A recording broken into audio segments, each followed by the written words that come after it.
guys. Welcome to another workshop. I invited Martijn Beumer, the co-founder at ProductHero, because we're going to be talking today about how to enhance your product feed with AI to save time and obviously improve your shopping and pMax results. And the reason actually behind this workshop is because at the end of summer, I saw a post from ProductHero that they were launching their new products AI feature in their toolbox. And as you know, feed management has a huge impact on your shopping and pMax results. And I was already like, for the last year or so, I was super interested since we have ChatGPT. I was super interested in finding a way to optimize product feeds with AI. And then you had FeedGen.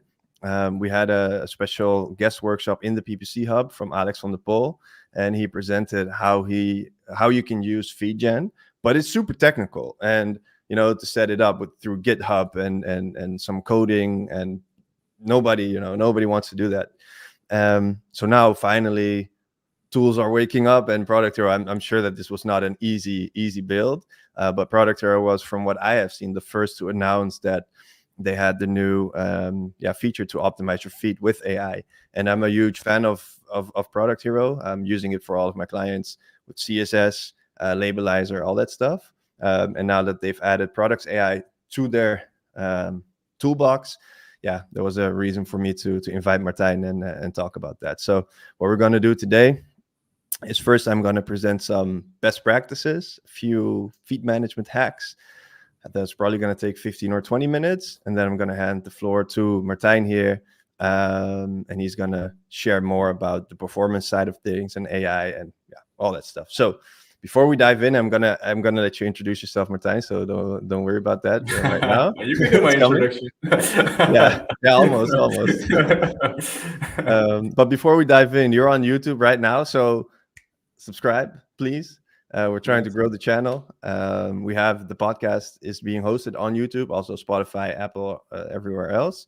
But YouTube is going to be a focus for us in the upcoming year. So if you want more content from us, feel free to subscribe. If you hate my face, don't subscribe.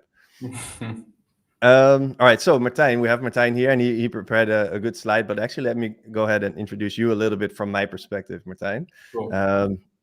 Because I think it's really cool what you guys have built with ProductHero. We talked about this last week when we were doing when we're sitting for this workshop. But what I think ProductHero is doing differently than other CSS partners, if you go to like the core, what they offer, they're one of the first CSS partners that you were able to choose from when Google had to open up the inventory to third parties.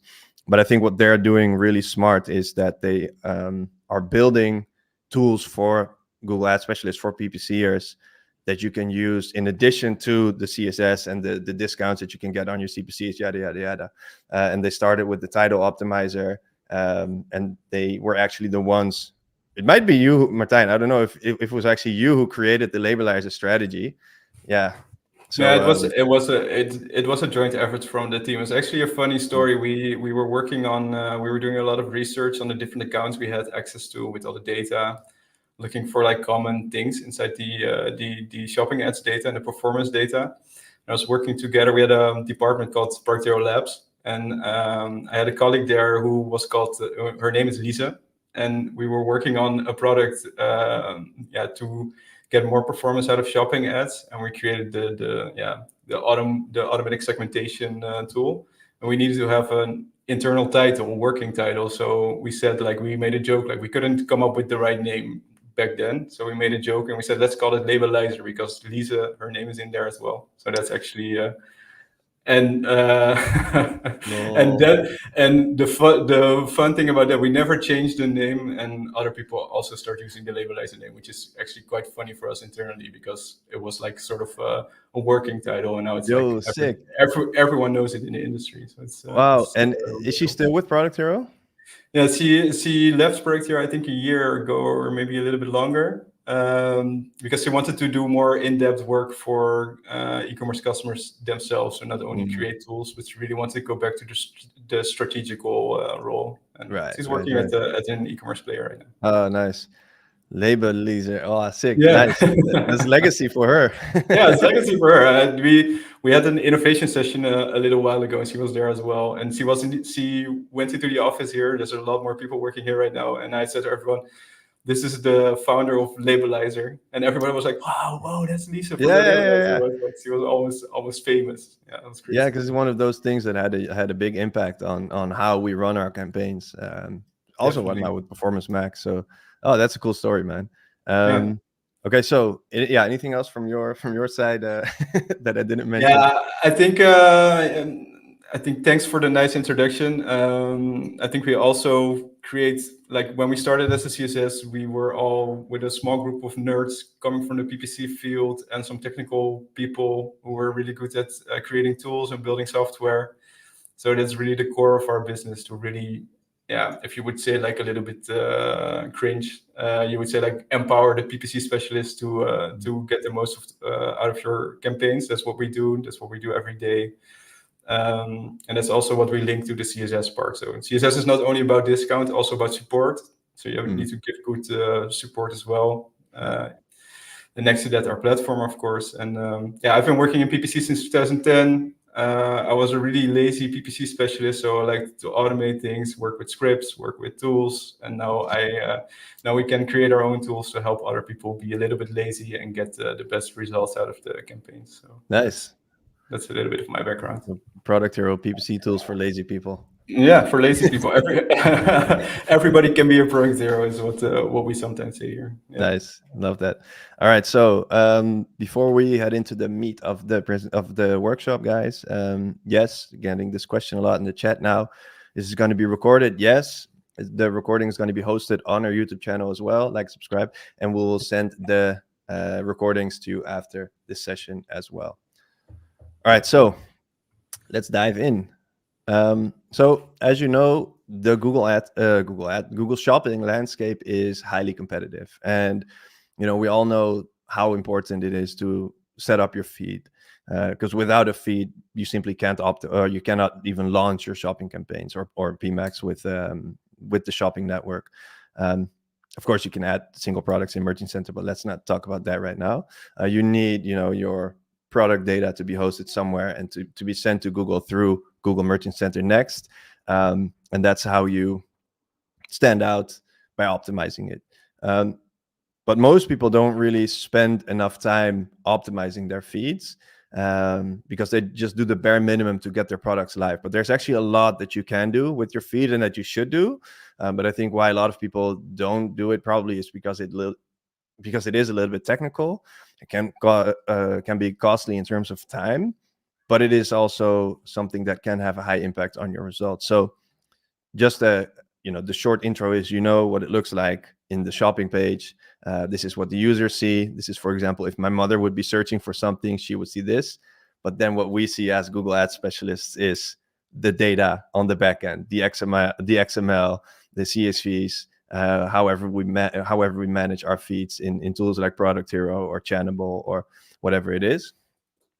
And this information is invisible to the average Google user, but essential for the algorithm to show the right products for the right searches, but also to get a lot of clicks from your desired customers.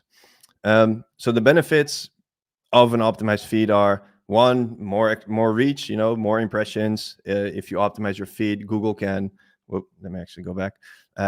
Google can match your products to more searches, so you are more visible. Especially as you optimize, you will get more long-term searches as well. Long-tail searches. You get higher click-through rates if you optimize your images, your titles. Everything becomes much more relevant for the people searching. And then I think something happened to your sound, Miles. Okay, so let me know in the chat, guys. Can you still hear me?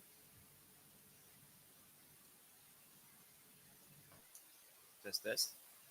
Can't hear me? Okay. Lost the sound. Oh, shit. Yeah, it's good. Again. Yeah, now it's good again. Okay. For me, at least. I don't know. I don't know what went wrong. Okay, let me know when it's going away again. Was it laggy at all, or just the sound? No, it was like your mic was unplugged, like a little bit or something. Okay. Let me just quickly double check. No, should be all good. But yeah, let me know if it happens again. So the benefits of optimized feed: more impressions, more clicks, more conversions. You know what I was going to say. And I actually regret that I didn't make a case study out of this. This is something that I shared a year ago on LinkedIn.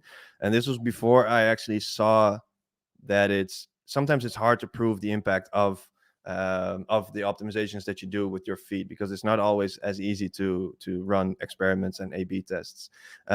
And this is a case that I did. I just optimized the titles, added a lot of extra attributes, and improved custom labels, and that led. This is like the 80-20 of what we did, but it led to 62% more clicks and 21% more conversions. And as I said, like I wish I had documented it better back then, but this was a good case. So the question then is, how do you optimize your feed? And there's a lot that you can do, but that doesn't necessarily mean that you should do everything to begin with, or even at all. So here are 6 hacks to optimize your product feeds so that you can improve your shopping and your PMax results. And I'm not going to touch on the usual stuff, which is like the titles. I'm sure that we've heard the importance of optimizing titles. I also know that Martijn, you're going to be talking a little bit about that. I see you're smiling. Titles are super important, but I left that out for a reason, because I want to touch on some other things. So the most important thing for me with feed management, feed optimization, is that you start with the 80-20 principle. So the 20% that drives 80% of the results. And that is, to me, starting with the most important attributes, because there are more than 70 attributes in total, and most are invisible to the user, but incredibly important for Google's algorithm. And they are either required, recommended, optional, or sometimes, it depends. Sometimes required, sometimes not, sometimes recommended. But if you look at an average shopping ad, this is like these are the most important attributes: compelling title with key product data, third-party ratings, crucial to get that trust, the social proof, show that you're a trustworthy merchant. Because you have to understand that Google Shopping is in the basis, it's a comparison platform. So people are just looking for the best deals with the best merchants, and product reviews and ratings really help. And even though a lot of ads don't show them, actually. A detailed description with additional info, and then the price, sale price, shipping, tax, all that stuff that you set up on the back end is actually really important, because it can be a big reason for people to buy or not to buy. I had a client that was in insulation, and one of their USPs is that they had a low threshold for free shipping, whereas other competitors of theirs, they had even on big pallets of a lot of insulation materials, they had much more expensive shipping. So even though that they were selling the same products, a lot of people chose for my client because they had better shipping policy. Then of course, like who you are as a merchant, and then high quality images. So this is like the core meat of a good shopping ad. And there's obviously a lot of other things that you can and should optimize, but this is like a good starting point. Then the second one is understand how to write for humans, but at the same time, how to write for the machine. And what I mean with that is, if you look at the shopping experience, this is how you write for humans. So for example, your title, it's actually for both. So on one hand, the machine, the algorithm, Google's algorithm, uses the data in your product feed to match your searches to specific ads, to your ads to specific searches. And it does that based on the data in your feed, in your titles, etc. But then at the same time, you have to think about, okay, how am I actually showing the titles in a way that I show the most important information first, so that actual real people know that your product, what you're offering, is exactly the thing that they are looking for. Same thing with images, for example. This is what you optimize for, and not necessarily for the machine, but you optimize the images for the people. So there are a lot of different attributes in your product feed, and I always like to think about the distinction between what do you actually optimize for the human eye, and what do you optimize for on the front end, and what do you optimize for the machine on the back end. Now, the third one is competitive pricing and promotions. And again, I just mentioned it. Google Shopping is a comparison platform. People are looking for the best deals. A lot of merchants are selling similar products, the same products. So the way for you to stand out is with a competitive price. But it's also the way how you show this competitive price. So obviously you want to have a competitive price, but then if you have a sale, for example, you also want to have that sale price in the sale price attribute with the right date set up so that you can be eligible for these price drop tags, sale tags, etc. And they don't always show. It's pretty random, but still, I see a lot of advertisers, and when I audit feeds, I see that they just update their regular price, and then what happens is that you don't really have the strike through before and after price, and this really makes your ad stand out if you have that, and if you are eligible for those price drop tags and the sale tags, etc., those labels. In addition, you can set up your promotions in Google Merchant Center so that you can show an extra, USP or extra offer. That you're currently running. So whatever it is, free shipping or buy one get one free, or specific amount off with a certain discount code. And these things really help to elevate your click-through rate, and with that, your conversion rate as well. Now, the fourth one is ad ratings and reviews. And I actually also mentioned that before in this, in the main example, how important they are. And here you can see like 1, 2, 3 out of 8 have the product review set up on the ad level, and the rest doesn't show the ratings. Now it can be random because I actually see that MediaMarkt does have them enabled for the product in the middle, but then the 1, 2 to the left of that is also from MediaMarkt, so it doesn't show. So it can be a little bit random, but the example still holds. This is maybe a better example because there's different merchants here.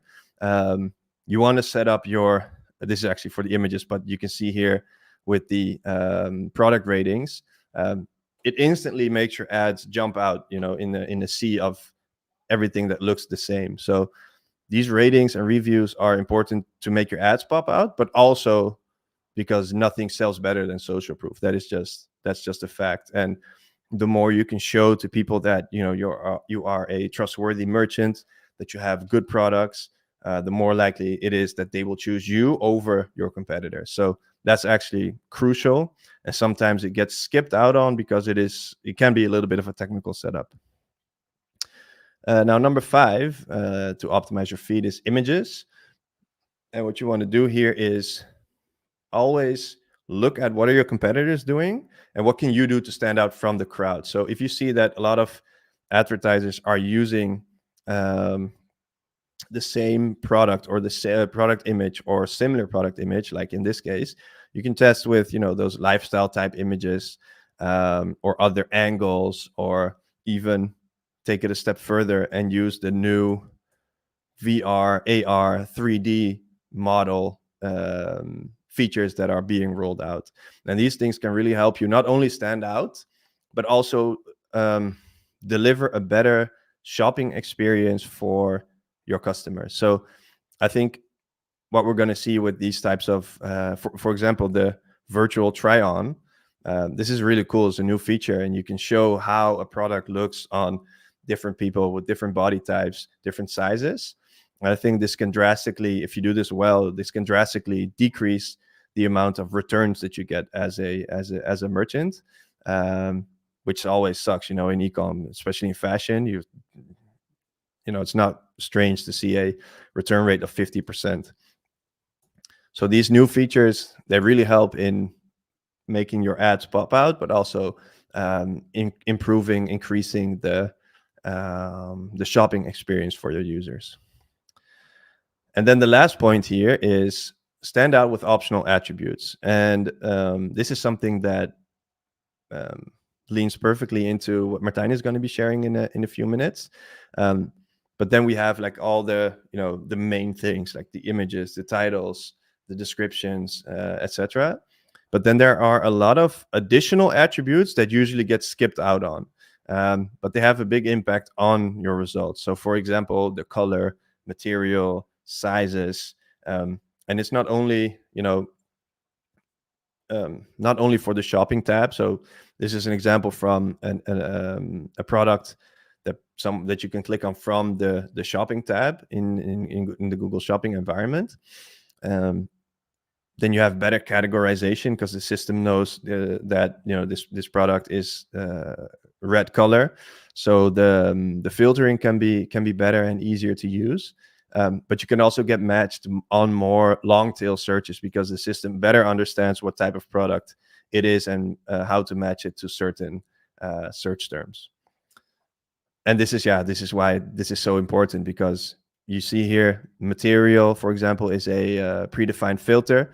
And if you fill out the value in that attribute, as the example here, cotton, bamboo, microfiber, etc., then you make it easier for people to filter and search for the specific products that you have.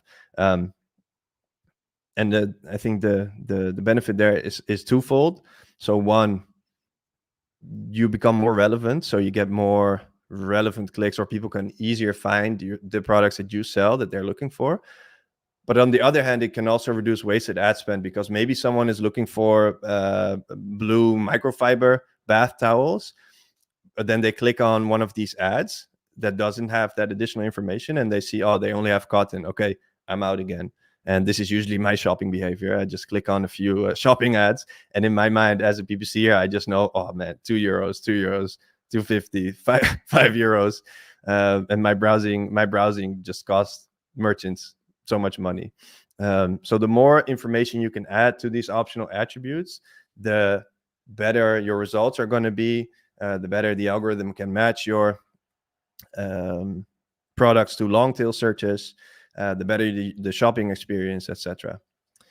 And now we understand that feed optimization can be a little bit overwhelming. So as a thank you for attending this live workshop, because there's so much more that goes into feed optimization, Bob and I prepared something special for you guys, and that is our product feed blueprint.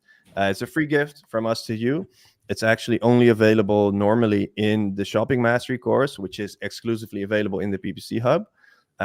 But for the sake of this workshop, we decided to give it away for free. You can get yours for free at ppcmastery.com/feed. Give me a few minutes, because I actually still have to enable the page. I just figured, I forgot that. So that's going to be done in a couple of minutes when Martijn takes over. But that's our free gift to you. And it contains all the attributes there are, with a checklist, with do's and don'ts, best practices, etc. So that's going to be helpful to you if you want to optimize your feeds further. And you can do. Yeah, go ahead. I actually looked at the product feed blueprint document a while ago, and it's really, really extensive. I was like, wow, you've put a lot of nice work in there. So I would definitely recommend people downloading it if you want to have more information on like the different attributes and everything. It's really cool. Yeah, that's all Bob. I have to give him the credits. He's the mastermind here. It must have taken like weeks to create this. I don't know. There's so much information in there. Yeah, in the Shopping Mastery course also, we thought initially like, okay, maybe 2-3 months, and it took, I think, 9 months or so. Yeah, because it's so such much information. Yeah, you can share so much on shopping. So get it. But I will circle back to this at the end. Then it's going to be available. Cool. So you can optimize your feed with a tool like Channable and other tools, but there's an AI for that right now. Yeah. And this is where Martijn is going to take over. I think you can. Do you want me to share my screen, or do you? Yeah. You can take over the sharing.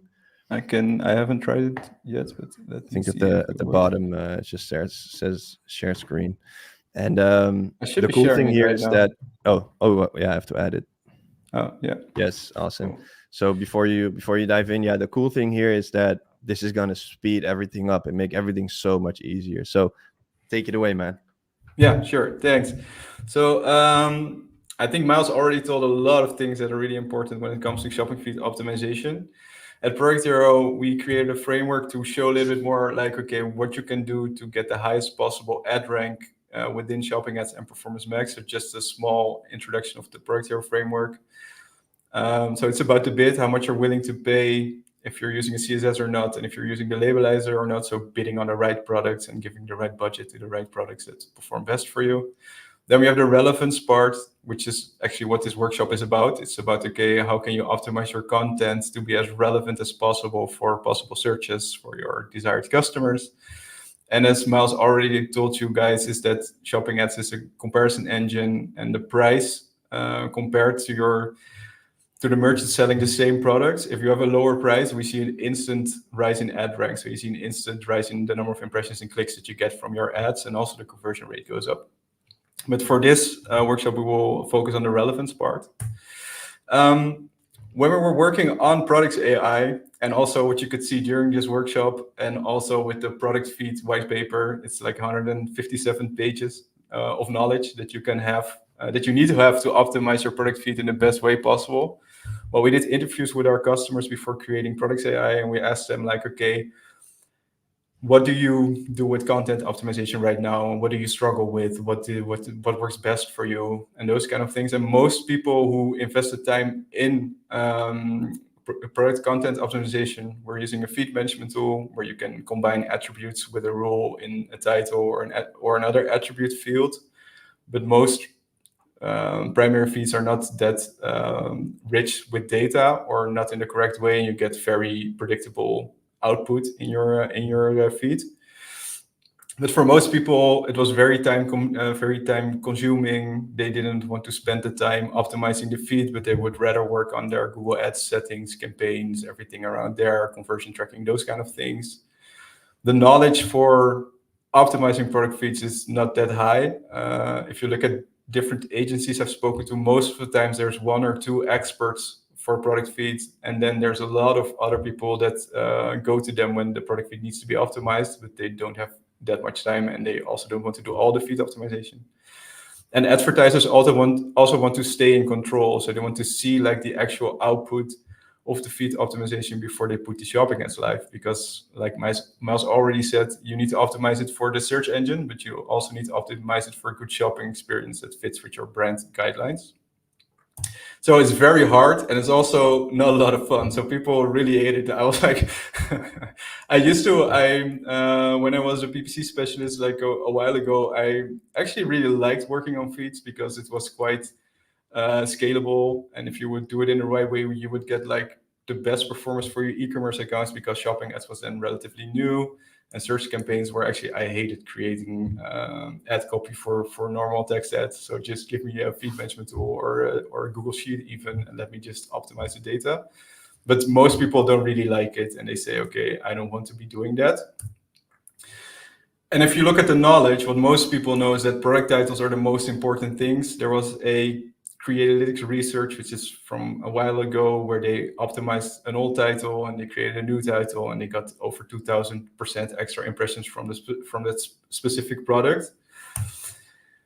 But what most people don't know is that there's a lot more attributes that have the 2080 rule. So these are the most important attributes that you need to optimize, that have the biggest auction impact on your shopping ads and performance max campaigns when it comes to relevance. We've created a scoring model based on internal documentation from Google. So we got an overview from Google, like product title is important, but product type, for example, is a field that's not visible for the eye of the person actually looking at the shopping ad, but it's a really important field to put in long tail, but also short tail words, so you can make sure that you have a higher relevance for that product.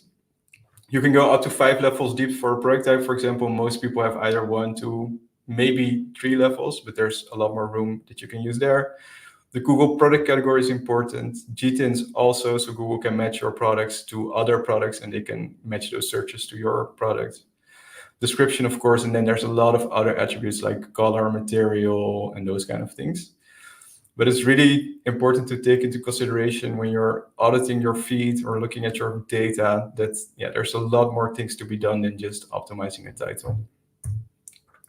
So we know there's a lot of attributes that need to be optimized, and it's a lot of knowledge that you need to do that properly. So it would be nice if there would be a way to make it even easier and more automatic for us lazy PPC specialists.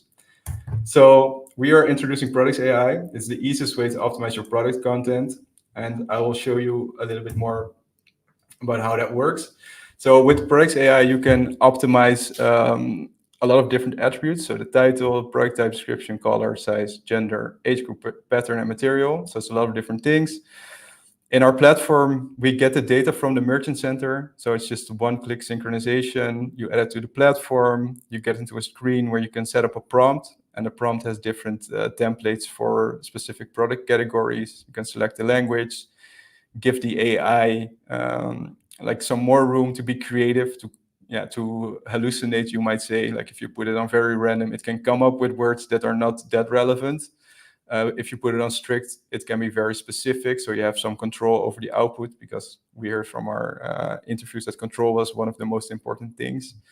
And then after optimizing, you can synchronize it with the merchant center. It goes into Google Ads, and from Google Ads, it goes into the auction. So you get, so you can actually advertise with it. If you compare Products AI with other feed management tools, you could say that feed management tools have a quite steep learning curve, so they can be quite complex. I think looking back at when I was working myself with feed management tools, it's actually a little bit like coding for dummies. If I would compare it with sitting next to developers, it's also like if this, then that, if else, those kind of rules. It has quite a steep learning curve, and it's a lot of manual work. And from the time I've been working with AI, I've added this later on, is that AI is actually not made for rule-based tools, because AI is more like a conversational thing. And every time you hit like the optimization, you get different output. So the output can be different over time. So you want to make sure that you have it visualized in the right way, so you can really see what the actual output is, instead of like just running a rule, getting output, and hoping that it's correct. So with Products AI, we have taken that into account, and we said, okay, we need to make an interface that's very easy to use, but also highly visible in the changes that the AI is doing. So you can check it very quickly if you want to, and do optimization in bulk. And you can also set up the prompting very specifically. So there's also a part where you can put in your custom additions to the prompt. So you can give extra instructions if you want specific output. I will tell a little bit more about that later. I've added a video, which is always a little bit safer than doing a live demo in these kind of workshops. And so here's the video of someone clicking around in the tool. So this is the interface. The products are presented in the table below. There's a filter on top. In the filter, you can filter on the labels from the labelizer, for example, or you can filter on the title status, which we are going to do right now. So we're looking for the port title products. We're selecting 3 products to be optimized. We set up the prompt for consumable products, because this is rituals with consumable products. The language is Dutch. Brand is very important for rituals, so we set the AI creativity a little bit lower. And then we give an additional instruction to the prompt saying, keep the original title and add new words to it. You run the optimization, and within a few seconds, there's AI output in the table. You can check it yourself. You can also adjust it. So you can here click. I don't know if it's big enough actually, but you can here click, and then you can put some manual input next to it. You can revert it if you want to. So you can say, I don't want this optimization for this product. You can revert the whole row or specific products. And then you can take the data from the platform and put it in a supplemental feed. I will share a little bit more. I need to go to the next screen. So what we did with Products AI, we saw like, okay, time is, a lot of people don't spend time on optimizing the product content because it's just not a lot of fun to do. So we automatically get all the data from your merchant center. You can just put it in a supplemental feed and synchronize. You can use the AI to optimize single products or just a whole bunch at once. You can use templates or write your custom prompt, and you can filter and select products. So we have taken out the process of getting your data in a Google Sheet and then with FeedGen, which is like horrific to use because you need to have a Google Cloud project as well as a PPC specialist. Like no one has that. And this is like very easy and straightforward. With the knowledge, we've added the Products AI scoring model in the tool itself. So we score your product content based on our scoring model. We also integrated the title length, because that was in our old tool as well. You have 150 characters, and you should use at least 75 of those characters to explain what your product is about. And we incorporated our best practices in the prompt template. So for specific categories, the build-up of the title, the things that need to be inside the product attributes. And then after that, you can check, adjust, approve, or revert all the optimizations. So you're in full control. You can really see what the AI has done before sending it to the Merchant Center. And you can add customizations to the prompt itself for specific use cases. So where do you start when filtering products? I think this is a question I get a lot also with the old optimizer. And the most straightforward thing is to start with the hero products, so the products that already sell very well, the 10% of your products that do 80% of the revenue, with a poor title or an average title, and start optimizing those products first with poor attributes. And after that, you can go to the zombies that are not edited. So you can look within your zombie categories, like which brands are important to you and which of those products are zombies, and then optimize those to see if you can raise the relevance for those products to get into new auctions. Next to that, of course, you have seasonality. A lot of our advertisers, they advertise during Valentine's Day, for example, with rituals. They have specific gift sets for Valentine's Day, and you want to put it in your title, because if you put it in your title, we see that you will be found a lot more often on those kind of searches. And of course, like the brands or products that are most important to you, to start with that. Most e-commerce advertisers also have like a top 25 or top 100 products that are really important, that they really want to sell, and you can also start with those products, of course. When it comes to the prompting, there's, like I said, different things you can do. It's pretty straightforward. We've chosen for this interface right now, we're working on a more visual one, which is a lot easier to use, but this is what we have right now. You can select the title template for a specific product category. You can set the language for the output of the AI. You can use the AI creativity control. So you could have like, let's say, for example, if you're Nike, then the brand guidelines are very strict. So you put the AI creativity control on strict. But if you look at the shopping ads of AliExpress, for example, they are very much optimized for the search engine. You can put it on random and put as much short tail, high volume terms in your title and see how much reach you can get. And most advertisers are in between somewhere there of those two. And next to that, you can customize the prompt. So for the customized prompt, it's like really cool. You can really give a lot of different instructions. I've tested a lot with this, and I would really recommend you to test with this as well. We're working on a good guide for that. But you could, for example, say, normally in a feed management tool, you would say like, take the title and add Valentine's Day behind the title, for example. Here you can also just type add Valentine's Day to the title. That's just, and then it just adds, for all the products you're optimizing, it automatically adds that to the title, but you can also add it to the description, add it to different attributes if you want to. So it's very easy and straightforward without if this, then that, then that, then that. It's just a small instruction, just as if you were talking to an intern or something, saying like, oh, can you add the Valentine's Day to the title? Now, well, there is some more information on this slide. So you can say the prompt is really used to give additional instructions, and you can say remove redundant keywords, add more synonyms, add seasonal keywords, or change the title structure is also a possibility. So if you want to put the brand first or the category first, so let's say Nike running shoes or running shoes Nike, you can decide on like, okay, how you want to structure that. After running the prompt, you have results, of course, and after results, you can review the changes. This is an example as shown in the video. So if you're not satisfied with the results, you can revert the specific attribute, you can revert the whole product, or you can revert the specific attribute for the whole table. So you can either say, okay, I want to revert all the titles or all the colors or all the materials if you're not happy with those results, but you can also do it for individual products. So you have a lot of control there. If you look at the overview, you can see like on the left, you see like a previous score, AI score first. Then you can approve products. So they're not automatically in your supplemental feed. You need to approve them first. So we don't synchronize things that you don't want to have synchronized with the Merchant Center itself.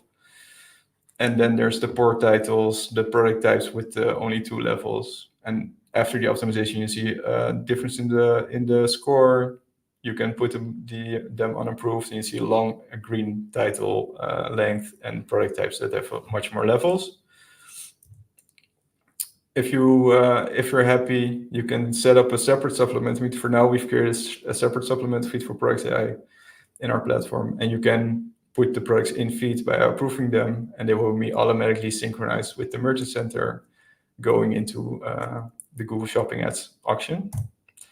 And the effect, so just to give a simplified overview of what you can expect when optimizing product data, it's like for most of the people, it's important to get a higher ad rank, so to pay the same per click or less per click and get more reach, but also to have more impressions coming from your ads itself. And just like with SEO, with having more rich product or page content, page titles, meta tags, and those kind of things, with shopping ads is also the same. If you optimize your product feed attributes, you can expect more impressions coming from your shopping ads, which will also result in more revenue in the end. So getting better performance for your account.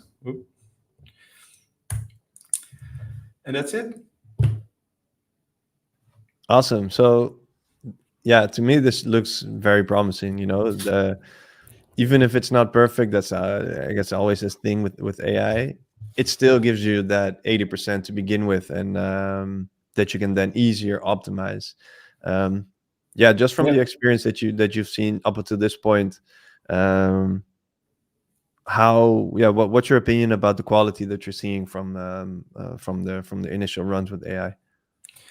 Yeah, I think like if you compare, when we began with creating this tool or this feature, there were like older models. So we've been building this for the past 6 to 9 months. There were older models which were quite slow and had less good output.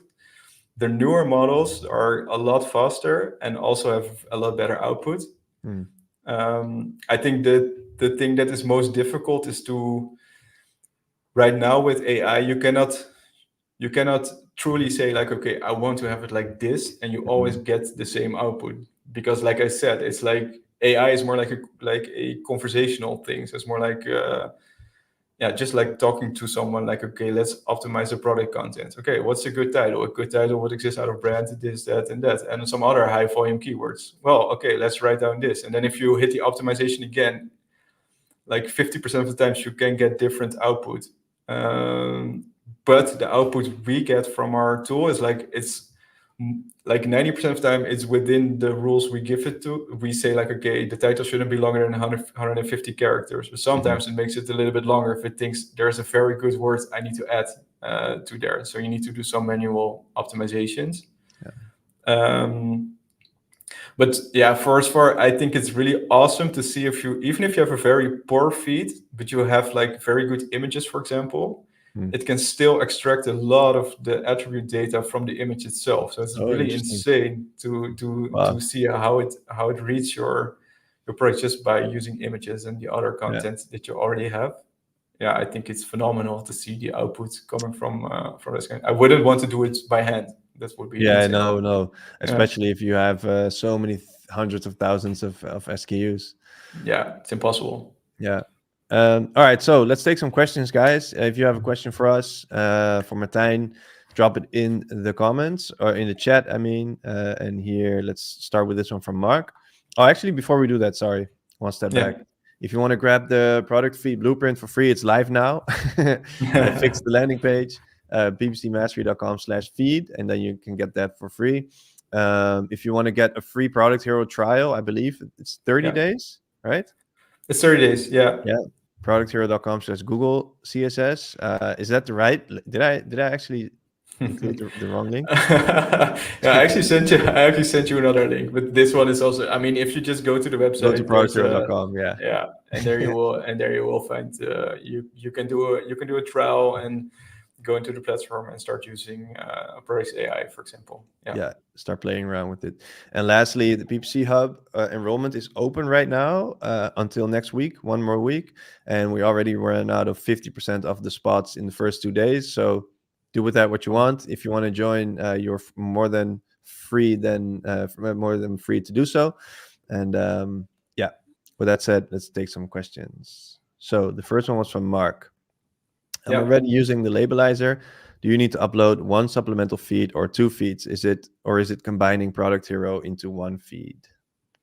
Yeah, for now it's a separate supplement feed, so you need to have 2. We're working on it to combine it into one. But for it's actually in beta right now still, and we are working on that. But it's a big change in the supplemental feed, because optimizing a lot of attributes also means larger files, and larger files means if you replace an old one with a new one, you need to properly test that for a long time before you change that. So that's why we decide to go with 2 for now.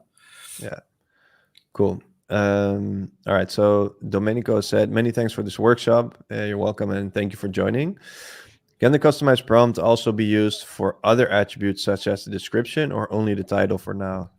You can use it for all the attributes that can be optimized. So if you want to say like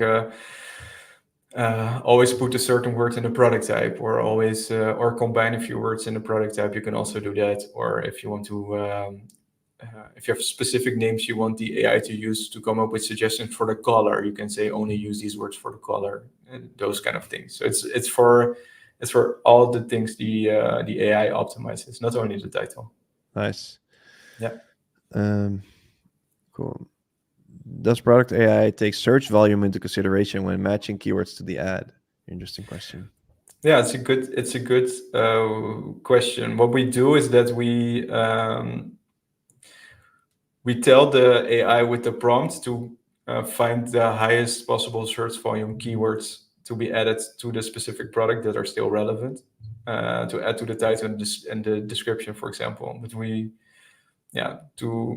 I don't know if I should put like the Coca-Cola recipe in here, but we Don't. we do. Yeah, we shouldn't. So we take search volume into consideration. That's, I think, the best answer I can give. Nice. All right, Kids Mood, Google, what's the easiest part to introduce reviews in the feed? There are different methods. Third-party tools. In Google Merchant Center, there's a program that allows you to add product ratings and reviews. If you download the product feed blueprint, there's also a section there about the reviews and the ratings. So grab that at ppcmastery.com/feed. It's free. Benjamin, just for clarification, ProductHero is like Data Feed Watch, but on AI steroids. I'll let you answer that, man. Honestly, I never use Data Feed Watch myself, so but I know what they do. So I think it's like Data Feed Watch, of course, has different functionalities. And if you look at a feed manager, the foundational part of a feed manager is like changing the column names of your CMS or your web shop to like the specific names for a specific channel. So like product ID to item ID. So Google understands that it's an item ID. That's the thing we don't do within the ProductHero platform. What we do in the ProductHero platform is we are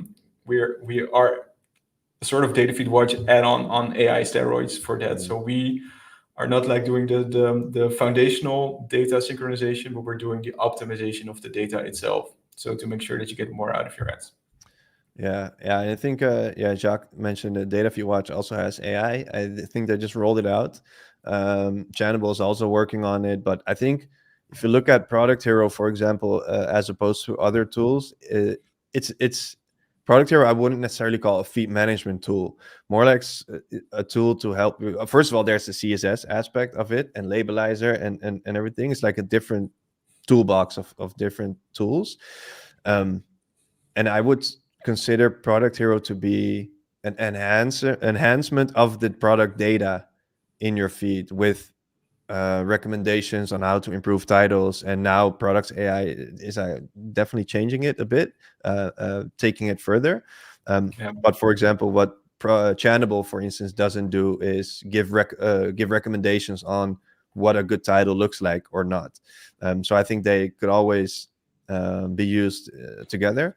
And then on one hand you have ProductHero, and then on the other hand Channable, Data Feed Watch. Those tools kind of have a similar purpose. But I think ProductHero is not necessarily a feed management tool, or No, I think not at all. I think if you would look at it from if you look at feed management tools, like they exist for like really a long time, right? So they exist for over 10 years or maybe even longer. Yeah. And it's just like the Merchant Center was, if you I read the book of Frederick Velez, which said like when they were working on the Merchant Center initially, it was really a product created by engineers for engineers. So it's a very technical. The Merchant Center is very technical. The Merchant Center Classic, then the Merchant Next, of course, has the upgraded UI. And if you look at feed management tools, most of them are also created by engineers for PPC marketers or for performance marketers. So they are very technical products to set up and to use. I was getting data from one of our databases using a tool called Table Plus, and I felt like, oh, I'm working in a feed management tool right now because I also needed to make filters with if this, then that, Right. those kind of things. And with ProductHero, we try to approach it from a different angle to make it really easy to use and to not think from an engineering point of view, not like with the same logic, but really look at like, okay, what does good product content look like? How does it ranks? How should it score? And how can I optimize it very easily? Just like with the labelizer. Of course, you can create the labelizer with a Google Ads script. You can create the labelizer in BigQuery with some queries, which I did myself. Or you can create it in a feed management tool, but it's very technical. And with the thing we are trying to do is like create a very intuitive interface where you can just use a few sliders or a few clicks and have the same result. That's the thing. Yeah, interesting. Yeah, and I think feed management is if that's sort of the origin of it. Back then, Google Ads used to be super technical as well. You know, it was different. It was different than what it is now. It's becoming much more visual than what it was before. It's just number crunching and spreadsheets and you know, building epic stuff with that's almost like, as you said, almost like coding with if this then that and otherwise.